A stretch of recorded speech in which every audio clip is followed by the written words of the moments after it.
विठ्ठल विठ्ठल विठ्ठल विठ्ठल विठ्ठल विठ्ठल विठ्ठल विठ्ठल विठ्ठल विठ्ठल विठ्ठल विठ्ठल विठ्ठल विठ्ठल विठ्ठल विठ्ठल विठ्ठल विठ्ठल हरिः ओम।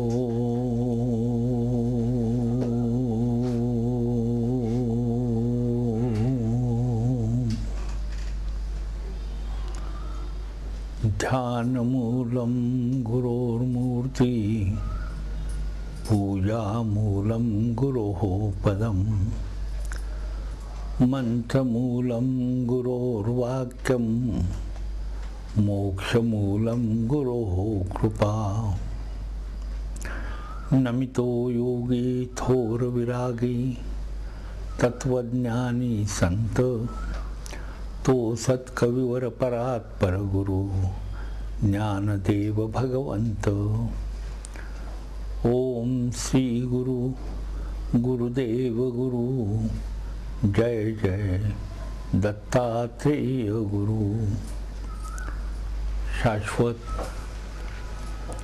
आणि सनातन गुरुपीठ आदिगुरु भगवान दत्तात्रेय, भगवान दत्तात्रेयांचे पूर्णावतार श्रीपाद श्री वल्लभ श्रीमन नरसिंह सरस्वती, श्री स्वामी समर्थ, श्री कृष्ण सरस्वती, परम पूजनीय वासुदेवानंद सरस्वती टेंबे स्वामी महाराज आणि हृदयस्थ सद्गुरु स्वामी स्वरूपानंद। वामदेवासारख्या महायोग्याला आणि प्रत्यक्ष शिवाच्या अवताराला आलिंगन दिल्यानंतर ब्रह्मराक्षसाला ज्या संवेदना झाल्या त्या संवेदनातून प्रगट झालेला त्याचा जर कोणता विचार असेल तर तो विचार असा आहे की तो पश्चाताप दग्ध तर झालाच, पण त्यांनी वारंवार वामदेवांना विनवणी केली की मला आता या योनीतून मुक्ती द्या। मनुष्याला जसा देह त्याचा प्रिय असतो, कारण त्या देहामध्ये ज्या वृत्ती वावरत असतात त्या वृत्तींच्या सहवासात तो आयुष्य आपलं व्यतीत करत असतो, तसा हा ब्रह्मराक्षसी राक्षसी वृत्तींच्या सहवासात आयुष्य व्यक्त करत होता आणि तमोगुणानं परिप्लुत झालेला होता। त्याला ही वेदना होत होत्या आणि निसंशयपणे होत होत्या असं गुरुचरित्र वाचत असताना आपल्या आढळात येतं।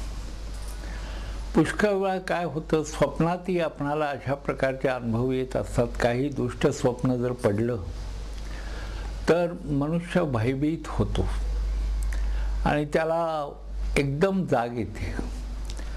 आता ती जी मनुष्याला येणारी जाग आहे तशीच ही ब्रह्मराक्षसाला सुद्धा एक प्रकारची जागच आलेली आहे। पण ही जाग येण्याचं मुख्य कारण जर कोणतं असेल तर वामदेवासारख्या महायोग्याचा सहवास त्याला घडून आला। आणि मग त्यांनी विचारलं की हे कसं काय झालं।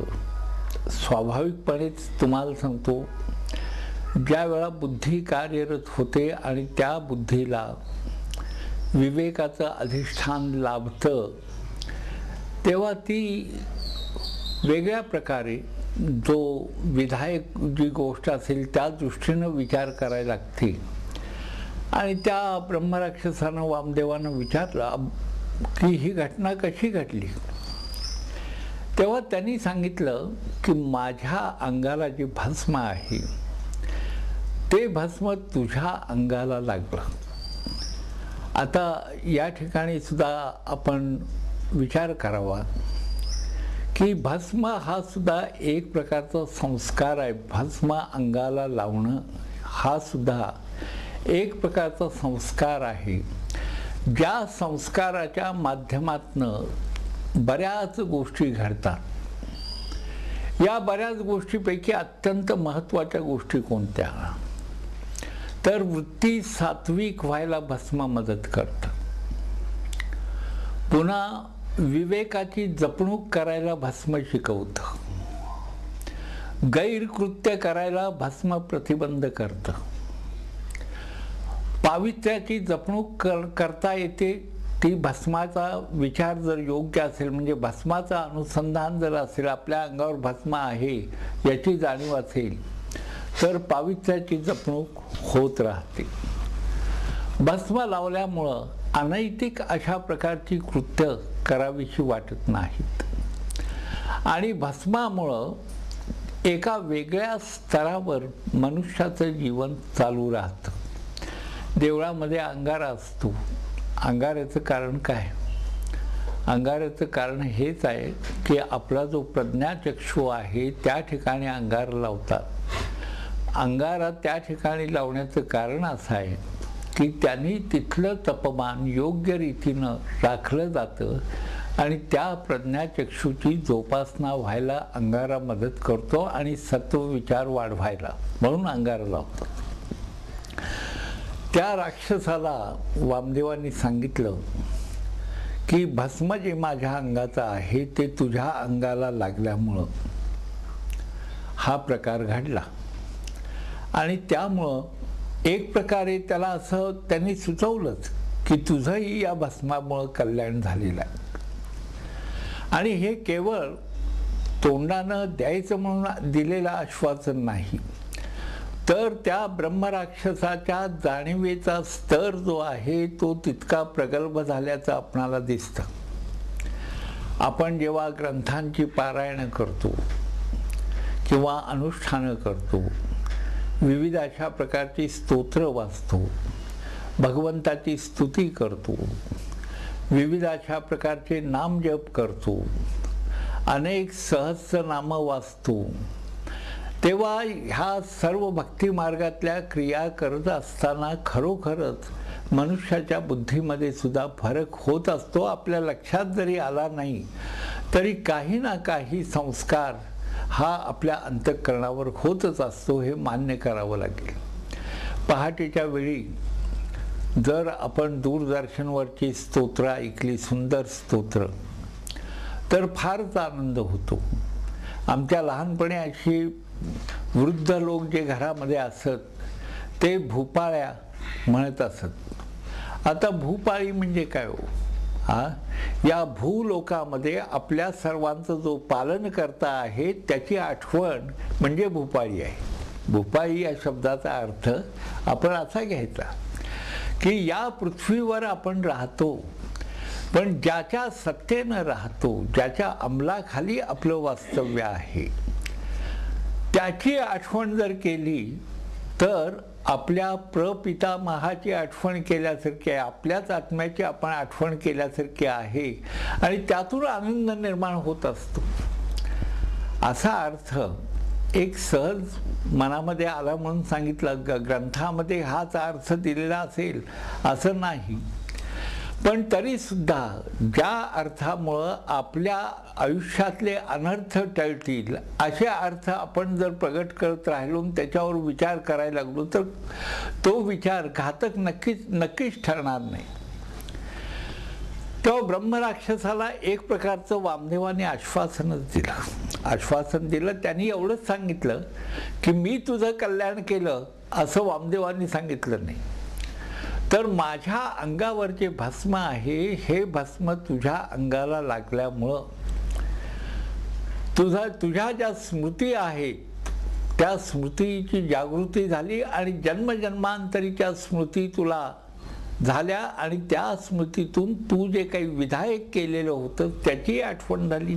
फार चांगलं झालं म्हणले, काय हरकत नाही. त्याला पश्चाताप झाला.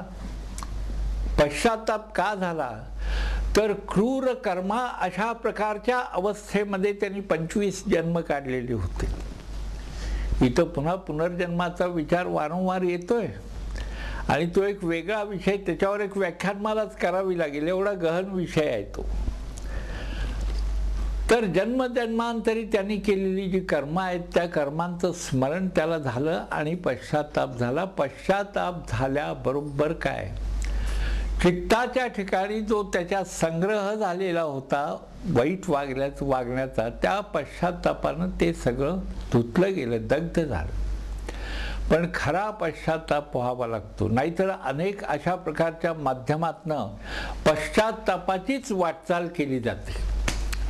आपणाला वाटतं काय, दान केलं किंवा सुवर्णदान दिलं, दक्षिणा दिली, वेगवेगळ्या प्रकारची धर्मकृत्य केली, ही कृत्य म्हणजे हे पश्चातापासाठी वापरायचं माध्यम आहे. ती कृत्य म्हणजे साक्षात पश्चाताप असं म्हणता येत नाही. देवाला अभिषेक करतो आपण, का करतो, तर त्या योगे खरोखरच आपल्या चित्तामध्ये आपणाला शुद्धी अनुभवता यावी. आणि अभिषेक या शब्दाचा अर्थ सुद्धा अत्यंत महत्त्वाचा आहे. अभिषेक म्हणजे त्याचा असा आहे की सहस्रदल चक्र जे आहे त्यातनं होणारा जो अमृत स्त्राव तो आपल्या संपूर्ण शरीरामध्ये व्हावा आणि त्या योगे आपलं कल्याण व्हावं. आणि ही कल्याणाची प्रचिती द्यायला मदत करणारी प्रक्रिया जी आहे त्याला अभिषेक असं म्हणतात. तेव्हा वामदेवाने त्याची समजूत घातली, म्हणजे बाबा असं तू मला तो खायचं विसरलाच. म्हणजे वामदेवांच्यावर केलेलं आक्रमण जे होतं ते आक्रमण त्यांच्या देहाचा ग्रास करण्यासाठी केलेलं आक्रमण होतं. पण वामदेवांच्या सहवासातनं काय झालं तर याच्या देहबुद्धीचा ग्रास झाला. हे फार महत्त्वाचं आहे. फार महत्त्वाची बाब कोणती असेल तर अत्यंत क्रूर अशा प्रकारची जी देहबुद्धी आहे तिचा नाश झाला आणि सत्वगुणामध्ये त्या ब्रह्मराक्षसाचा प्रवेश झालेला आहे. अध्याय वाचताना सुद्धा आपण सद्गुरुनाथ महाराजांच्या हे सगळं तत्वज्ञान जरी आपण नाही बाळगलं जवळ किंवा याच्यावर विचार केला नाही तरी चालेल, पण गुरुचरित्र किंवा कोणतीही पोथी कशी वाचावी आणि ती वाचत असताना त्याचं फळ आपणाला कसं मिळेल याचा जर विचार करायचा झाला तर आपणाला सांगतो त्या ग्रंथाचा नायक जो असेल त्याला समोर ठेवून त्याच्या विचारातच जर तो ग्रंथ वाचला गेला तर हा बाकीचा फापट पसारा काय आवश्यक आहे असं वाटत नाही. शेगावचे महाराज म्हणायचे गणी गण गणात बोते, हा त्यांचा मंत्र. जवळजवळ 100 साधकांना विचारलं की याचा अर्थ काय हो, गणी गण गणात बोते. महाराज काय आपलं सहज बोलायचं म्हणून बोलत नव्हते. शब्द हा जो आहे, शब्दातनं निर्माण होणारी जी स्पंदनं आहेत त्या स्पंदनांच्या माध्यमातनं जी अंतःकरणात विधायकता निर्माण होते, ही विधायकता आपला आत्मभाव प्रगल्भ करण्यासाठी जर उपयोगी पडत असेल तर त्याच्या मागं नेमका कोणता विचार आहे हे कळवून घ्यायला काही हरकत नाही. 100 साधकांना विचारलं गणी गण गणात बोते. महाराजांचा मंत्र आहे. का बरं हा मंत्र आहे? गणी म्हणजे विचार कर. तर आपल्या अंतःकरणाच्या माध्यमातनं बुद्धीच्या माध्यमातनं विचार करत राहा. गण म्हणजे काय तर हा जो विचार आहे तो विचार संग्रह करतो. गणात, गणात म्हणजे इंद्रियांच्या आत, इंद्रियांच्या आत इंद्रियांचं प्रचलन करणारा, तुझी चेतना ठेवणारा, तुला जिवंत ठेवणारा आणि सर्व विश्वाचं प्रचलन करणारी अशी जी शक्ती आहे त्या आत्म्याचा जय जयकार कर असं त्या मंत्राचा अर्थ आहे. आणि असा समजा अर्थ नसला तरी आपण लावायला काही हरकत नाही. प्रत्येक वेळा अगदी काही डिक्शनरीतलेच अर्थ पाहिजेत आणि लोकांनी असं सांगितलेलं आहे म्हणून हा अर्थ असं नाही. आपल्या अनुभूती आपण मांडाव्यात. माणसानं समरस व्हावं ते आपल्या अनुभूतीशी व्हायला काही हरकत नाही. परावलंबित्व जर संपुष्टात आणायचं असेल तर त्यासाठी एकांत साधन दिवसातनं काही काळ तरी करायची सवय आयुष्याला लावून घ्यावी. वेगवेगळ्या पद्धतीनं आपण विचार करत असतो. कोण म्हणतंय काय की सत्संग चांगला यात वादच नाही. आता या ब्रह्मराक्षसाला वामदेवांच्या रूपानं सत्संगत झालेला आहे, पण तरी सुद्धा साधकांनी सगळ्यांनी एकत्र यायचं आणि गप्पा मारायच्या आणि वेगवेगळ्या प्रकारे जय जयकार करत राहायचे, ज्याच्यामध्ये भाव नाही. मनी मनाही भाव देवा मला पाव, काय अर्थ नाही तिचा. आणि म्हणूनच तुकाराम महाराजांनी अत्यंत अत्यंत तुम्हाला सांगतो तळमळीनं सांगितलेलं आहे की या सगळ्या गोष्टी आहेत त्यांच्यापेक्षा आपली साधना ही महत्त्वाची आहे. समर्थांनी सुद्धा सांगताना असं सांगितलं, उपासनेचा सत्याश्रयो उपासने विण निराश्रयो उदंड केले तरी जयो प्राप्त नाही. यातला जय जो आहे तो जय म्हणजे काय हो, देहबुद्धी जी आहे ती आत्मबुद्धीमध्ये शिरवायची, तिला त्या आत्मबुद्धीत रुजवायचं आणि देहबुद्धीची आत्मबुद्धी करणं म्हणजे जय. नाहीतर लौकिकात जय आणि पराजय हे सारखे चालूच असतात. यातनं सुटका करून घ्यायची असेल तर आत्मा हस्तगत करावा लागतो. ज्ञानेश्वर माऊलींनी, तुकारामांनी, दक्षिणेतल्या संतांनी, उत्तरेतल्या संतांनी सगळ्यांनी हा अट्टहास केलेला आहे. रमण महर्षींनी तरी काय की चैतन्यानं परिप्लुत असलेलं असं जे तत्व आहे त्या तत्वाचा विचार करत करत त्यांनी आपला एक मंत्र, देवाचं नाव नसलेला पण ज्या अक्षर रचनेमध्ये परमात्म्याचं चिंतन ज्या रचनेच्या माध्यमातून होत राहील अशी अक्षर रचना आपल्या अंतःकरणात दृढ केली. आणि ती रचना जर कोणती असेल तर हू एम आय, मी कोण आहे, मी कोण आहे हा शोध घेत राहा, असं रमण महर्षींनी सांगितलं. तेव्हा या सगळ्या ज्या रचना आहेत या रचनांच्या मागं ज्या त्या संतांचा त्यांचा अनुभव आहे, त्यांची प्रचिती आहे आणि त्या प्रचितीतून संपन्न झाल्यानंतर सहज भावातून जगत कल्याणासाठी म्हणून त्यांनी ही तत्व प्रगट केली.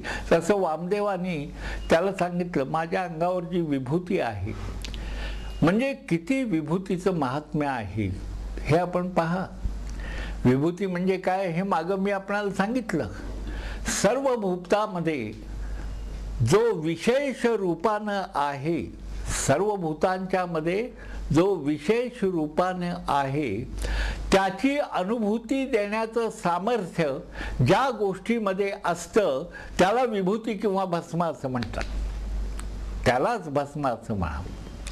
वामदेवाने सांगितलं, बाबा हे तुझ्या अंगाला लागल्यामुळं, तुझ्या देहाला लागल्यामुळं तुला या स्मृती झाल्या आणि तुला ज्ञान झालेलं आहे. आणि विभूतीचा महिमा सांगताना आणखी एक कथा, उपकथा या 29व्या अध्यायामध्ये आहेत. या केवळ दंतकथा मानायचं काही कारण नाही.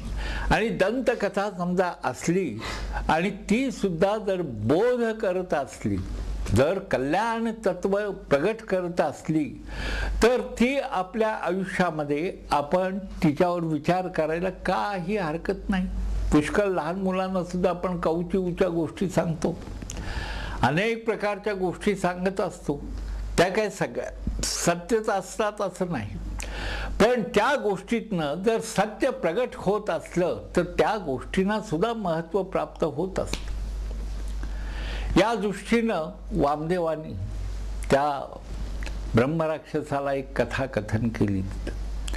ते म्हणतात की द्रविड देशातला एक विप्र होता. द्रविड देशामध्ये एक ब्राह्मण होता.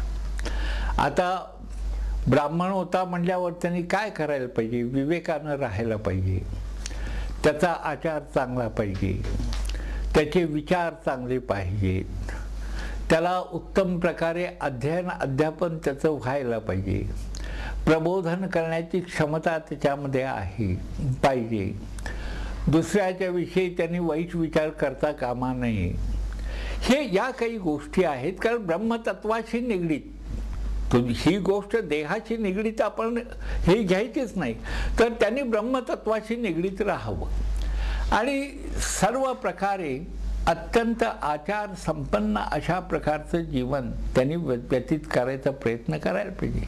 इथं कथा अशी आहे की तो द्रविड देशातला जो विप्र होता त्याचं आचरण काही चांगलं नव्हतं.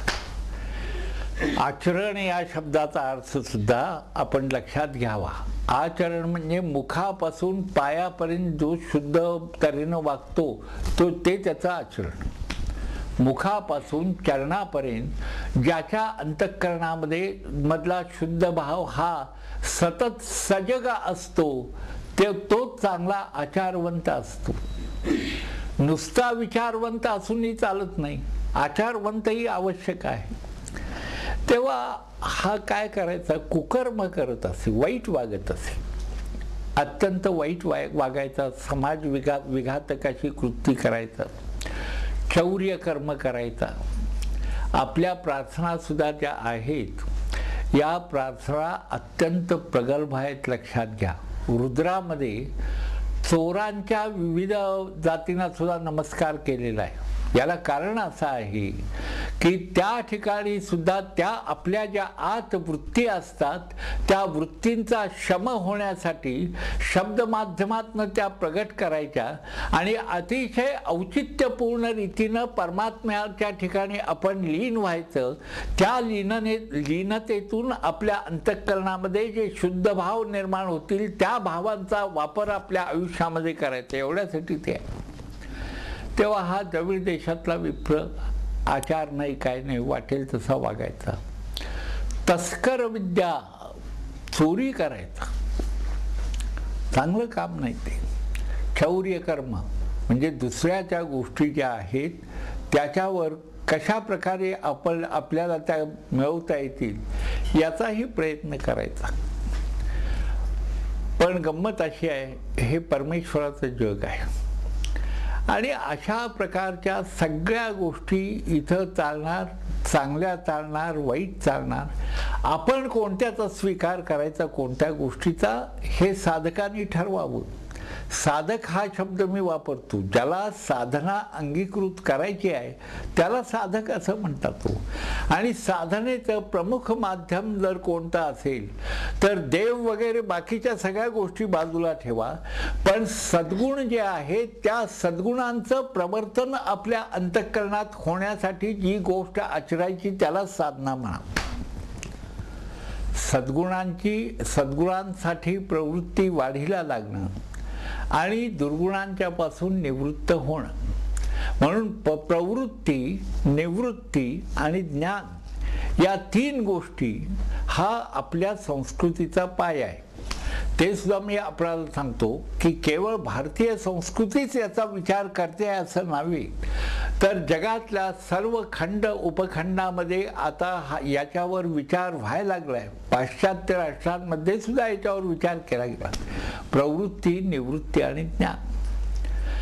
तेव्हा हा जो विप्र होता याचं आचरण काही चांगलं नव्हतं आणि अशा तऱ्हेनं तस्कर विद्या म्हणजे चोरी करायला गेल्यावर त्याला कोणीतरी मारलं आणि मारल्यानंतर त्याचा मृतदेह जो आहे तो टाकून दिला.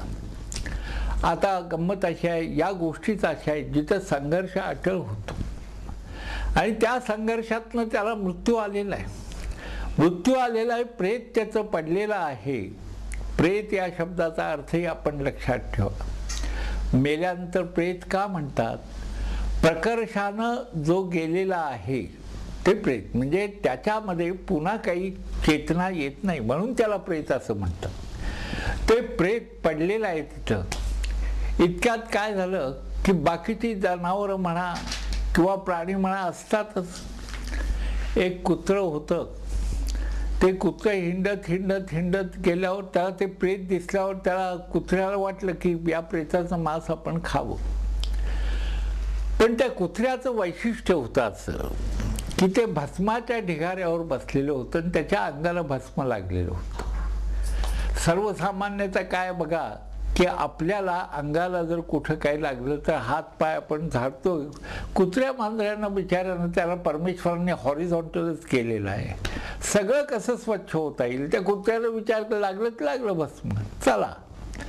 आणि फिरत फिरत गेलं आणि त्या प्रेतावर बसून मांस खायला लागलं आणि त्या प्रेताचं आपलं कुत्र्याच्या अंगाला जे भस्म होतं ते प्रेताला लागलं आणि ते प्रेताला लागल्यानंतर त्या देहामध्ये जो आत्मा होता किंवा त्याला गती मिळाली, त्याला चांगला लोक प्राप्त झाला असं वर्णन गुरुचरित्रामध्ये आहे त्या भस्माच्या योगानं.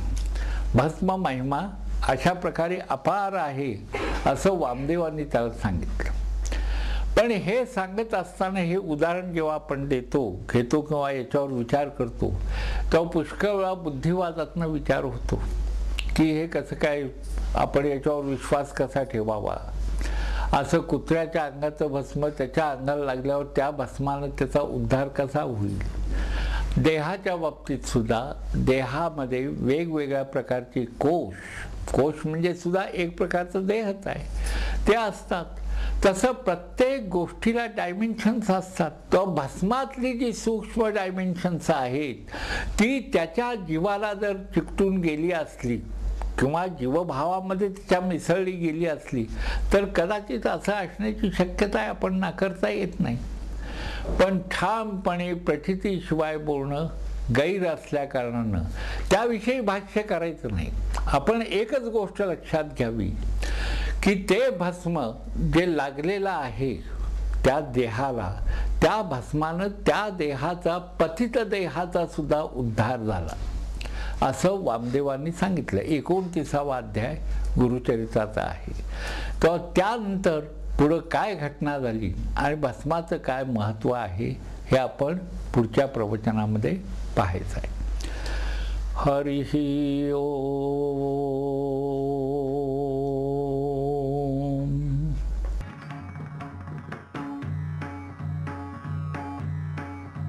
विठ्ठल विठ्ठल विठ्ठल विठ्ठल विठ्ठल विठ्ठल विठ्ठल विठ्ठल विठ्ठल विठ्ठल विठ्ठल विठ्ठल विठ्ठल विठ्ठल विठ्ठल विठ्ठल विठ्ठल विठ्ठल